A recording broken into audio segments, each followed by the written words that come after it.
Hey everybody, welcome to Crispy Entertainment. I am Chris, and I am kicking off a new YouTube series where I talk about the settlement building system of Fallout 4.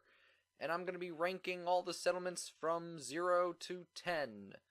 We're going to find out which ones are great and which ones are not as great as those ones that were great.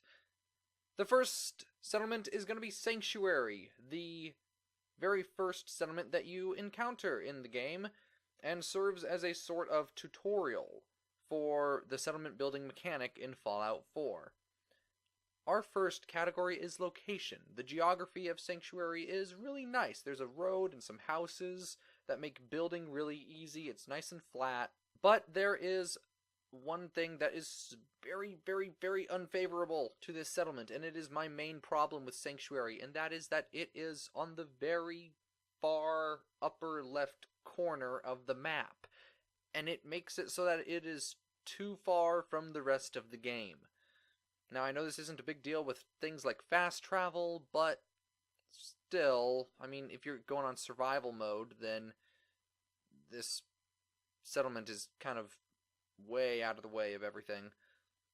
For nearby locations, we have Concord. It's a great little town for scavenging bits, but you've also got the Red Rocket gas station and Abernathy Farm. These are not scavenging locations because they are going to be your future settlements.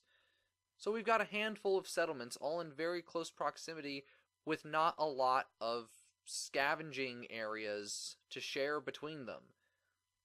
As far as resources go, there are tons of things that you can scrap in Sanctuary because this really is the tutorial base settlement, and because of that, you have pretty much everything to get yourself started in Sanctuary. You've got tons of fallen trees that give you a whole buttload of wood.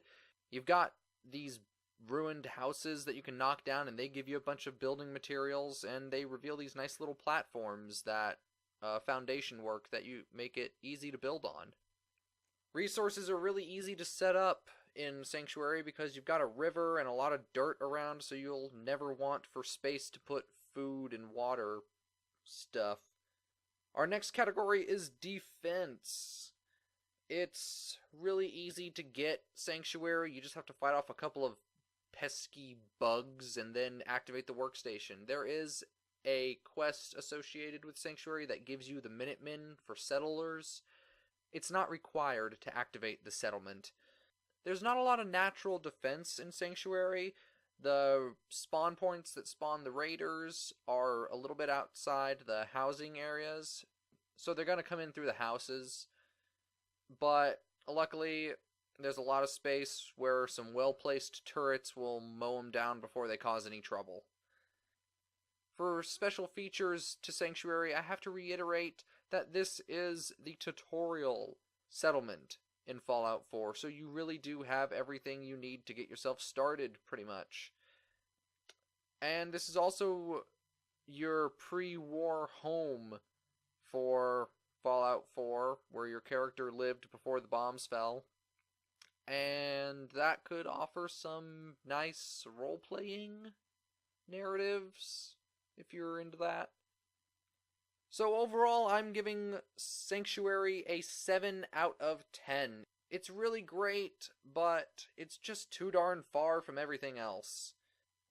Throughout my several playthroughs of Fallout 4, I've habitually made Sanctuary my home base of sorts, and it was always a pain in the butt to have to travel so far to my home base whenever I needed to do some home base related things. I hope you enjoyed watching this video as much as I enjoyed making it.